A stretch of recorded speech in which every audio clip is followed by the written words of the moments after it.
Recently I've been fishing a stretch of the upper Dorset Stour on a fairly regular basis, and each time I fish it I try a different approach.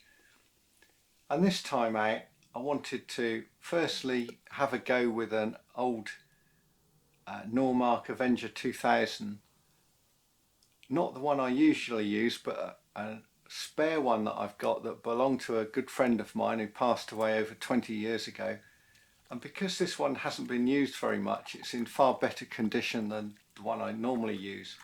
My old one's got the varnish is blistered, the rings are knocked about, the handle's dirty. This one's much cleaner. I have modified the handle a tiny bit to make it more comfortable. Not the full cork hood, but definitely a cork hump. And my mate did break the very end of the tip, so it's lost maybe 7 or 8 millimeters off the end, so not very much at all. Lovely rod. My different approach this time was to fish with bread punch over groundbait. Last time I'd fished with bread up here, I'd used an old rod, an old fiberglass rod with a little pinch of bread flake on a 16 and a little balsa float, and fed liquidized bread.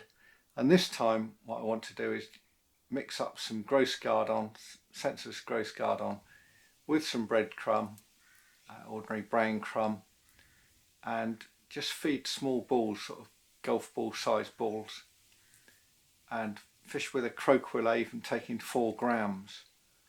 The wind's quite nasty this time. The wind is straight down the river. It varies from virtually nothing to gusting quite hard. It's rattling the reeds, making a right racket. But once I found the correct depth, if we mix up my ground bait, I start to pick up a fairly small roach quite regularly. As a bit of a bonus, I've had one of my first gudgeon of the season, so that's nice to see.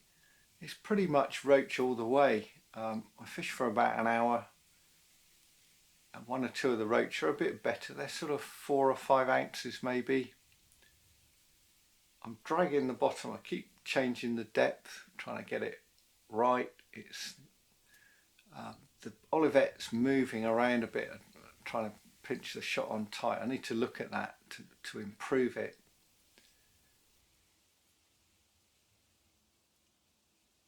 One of the problems is my feeding isn't as accurate as it ought to be. I seem to be throwing it in different places every time.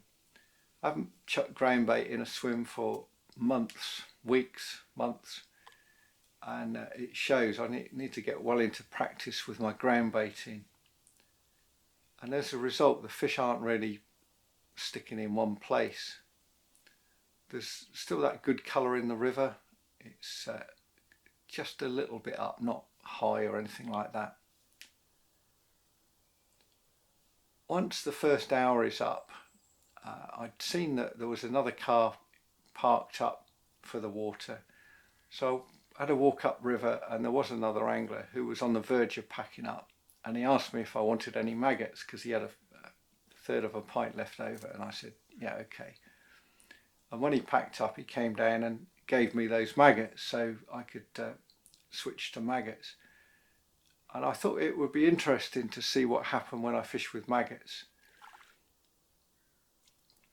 Initially I tried them on the size 16 fine wire barbless hook that I was using, but I thought it would be better to go a smaller hook, so I put on I think it was an 18 barbless, and I soon started to catch more roach, 1 or 2 gudgeon. Almost immediately I got a small perch of about 3 ounces while the other guy was still there before he went on. And the swim to get the maggots down in what was about 9 foot of water, much deeper than the swim I'd fished when I used the glass rod, where it was more like sort of 4 foot deep. I started making the balls of ground bait and poking a hole into the middle, and then putting about 6 or 10 maggots into the middle of the ground bait, and then firmly closing it up. squeezing it harder, and that was taking the maggots down to the bottom, and that took a little while to work. But eventually I got a better roach on that, and I was ever hopeful of something a bit better, and finally I hit a much better fish. It turned out to be a nice perch of about a pound. After that the swim kept sort of stopping and starting. There was a kingfisher or two flying up and down the river. I only saw them as a pair once, whether it was one chasing the other out or they were mates, so to speak, I don't know. But at one point the kingfisher, because I was behind a reed bed, the kingfisher came round. I don't know if it tried to settle on the rod or tried to avoid it. I don't know. I've slowed down the video by a factor of about 6, but because it's not high speed video, it's only 25 frames. If I was to do it at the high speed, it might show better, but you can see what the kingfisher's trying to sort of puts the brakes on very rapidly and then disappears very, very quickly. It's all over in a fraction of a second really, and I've spread that out over a very few seconds, but it just shows you how close you get to the wildlife sometimes. It would have been nice if I'd held the rod still enough and he had pitched on it and stayed there for a few seconds, but it wasn't to be. One day I'll get that shot of a kingfisher. As I say, it's been a different approach, different results. I've still got some other approaches to try on this stretch of river, and I'll see how I get on and maybe film the results as well. Until next time, it's goodbye for now.